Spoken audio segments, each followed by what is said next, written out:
नमस्कार। अमर उजाला के लिए मैं हूं अमन। वाराणसी में बीते 29 मार्च को एक युवती के साथ सामूहिक दुष्कर्म का मामला सामने आया था। यह मामला इतना बड़ा हो गया था कि बीते 11 अप्रैल को जब प्रधानमंत्री नरेंद्र मोदी वाराणसी दौरे पर आए तो इस मामले के बाबत यहां के कमिश्नर, डीएम और पुलिस आयुक्त से व्यक्तिगत रूप से बातचीत की थी। इसके साथ ही उन्हें निर्देशित किया था कि दोषियों के खिलाफ सख्त से सख्त कार्रवाई की जाए। प्रधानमंत्री नरेंद्र मोदी के निर्देशों के करीब 5 दिन बाद इसी मामले में एक नया मोड़ आ गया है। वह मोड़ यह है कि सीपी ने अब इस मामले को एसआईटी को सौंप दिया है।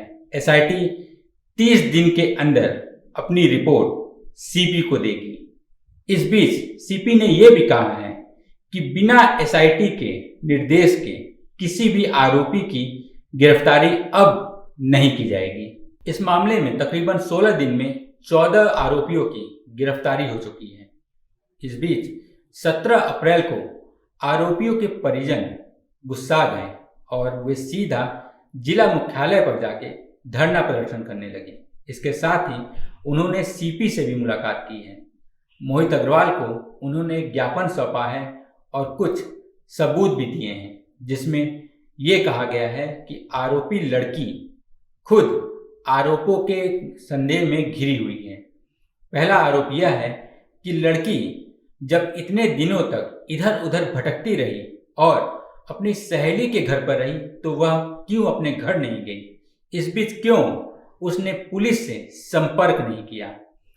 एक सबूत का जिक्र करते हुए सीपी ने यह भी बताया है कि लड़की जिस आरोपी के ऊपर यानी जिस युवक के ऊपर आरोप लगा रही थी उसी के मोबाइल पर, लड़की के मोबाइल से एक संदेश आया है जिसमें लिखा है, मैं थोड़ी देर में तुम्हारे कैफे पर पहुंच रही हूं।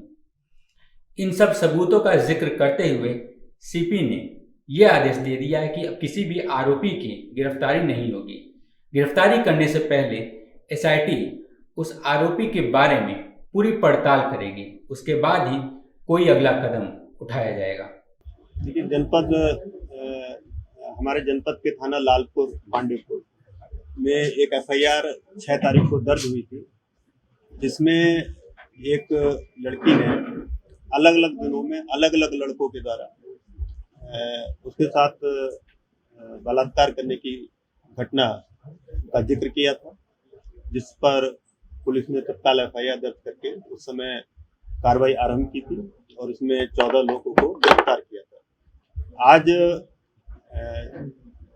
काफ़ी बड़ी संख्या में यहाँ पर उनके परिवार से संबंधित लोग, अन्य सामाजिक संगठनों से जुड़े हुए लोग कार्यालय में आकर के ज्ञापन दिए हैं, जिसमें उन्होंने आरोप लगाया है कि जिस अवधि में लड़की स्वयं को बंधक बता रही है, अपने साथ रेप होना बता रही है, 29 मार्च से लेकर के 4 अप्रैल के मध्य में, उस अवधि में इस लड़की ने स्वयं अपने इंस्टाग्राम पोस्ट पर तमाम वीडियो पोस्ट किए हैं। इस अवधि में कुछ ऐसे सीसीटीवी फुटेज घर वालों ने यहाँ पर दिखाए हैं, जिसमें वो लड़की 2 तारीख को यहाँ घाटों पर हंसी खुशी हंसती हुई घूमती भी दिखाई पड़ रही है।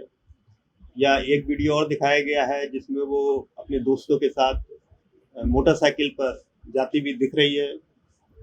इसके अलावा जो परिजनों का कहना है, मतलब जो अभियुक्त पक्ष है, उनके परिजनों का कहना है कि एफआईआर में लड़की ने 29 तारीख को एक अपने परिचित राज विश्वकर्मा के साथ रेप की घटना को कारित होना बताया है। उसके बाद उस लड़की को एक स्थान पर छोड़ दिया गया, जैसा एफआईआर में लिखा है। अगले दिन कोई नया साथी उसको मिलता है, वो उसको एक कैफे में ले जाता है, अपने साथी के साथ बलात्कार करता है, फिर उसको नदेसर में छोड़ देता है।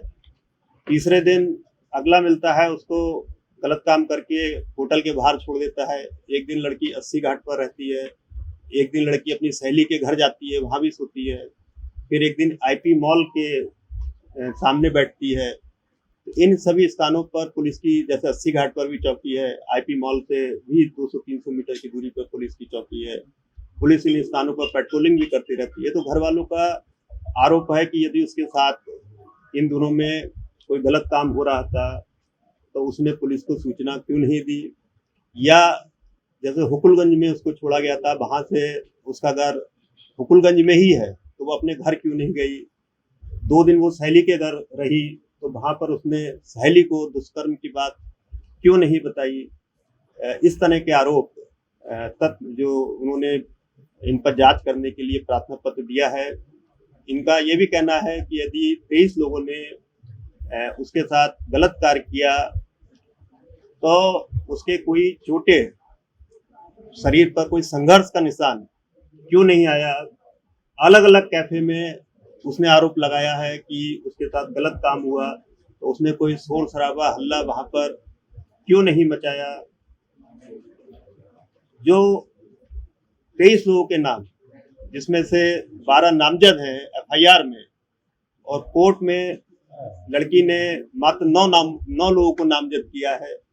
घर वालों का आरोप है कि जैसा इन्होंने आरोप लगाया है कि लड़की ने कुछ लोगों से पैसा लेकर के उन लोगों के नाम कोर्ट में लेने से मना कर दिया। इस तथ्य की जांच करने का उन्होंने आग्रह किया है। साथ में ये भी उन्होंने आरोप लगाया है कि इन लोगों से भी पैसे की डिमांड की जा रही है, और कुछ लोगों को ये डराया धमकाया जा रहा है कि यदि पैसा नहीं दोगे तो जो लोग अज्ञात में लिखाए गए हैं उसमें उनका नाम लड़की के द्वारा लिया जाएगा। इस तरह के आरोप घर वाले लगा रहे हैं। इसके अलावा कुछ और आरोप भी हैं, जैसे एक एफआईआर में 30 तारीख को दानिश नाम का लड़का लड़की के साथ कथित बलात्कार करता है, जैसा लड़की ने एफआईआर में आरोप लगाया है। वही लड़का 3 तारीख को पुनः लड़की को अपने मोटरसाइकिल पर बैठा करके पुनः ले जाता है और पुनः उसके साथ गलत काम करता है। तो घर वालों का आरोप है कि जो लड़का ऑलरेडी उसके साथ रेप कर चुका है, वो लड़का लड़की पुनः उसके साथ स्वेच्छा से क्यों जा रही है मोटरसाइकिल पर।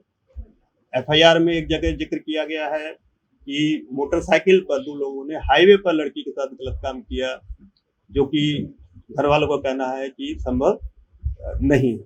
अगर आप ये वीडियो YouTube पर देख रहे हैं तो हमारे चैनल को सब्सक्राइब करें और बेल आइकन को दबाना ना भूलें। अगर आप Facebook पर ये वीडियो देख रहे हैं तो हमारे पेज को लाइक करें।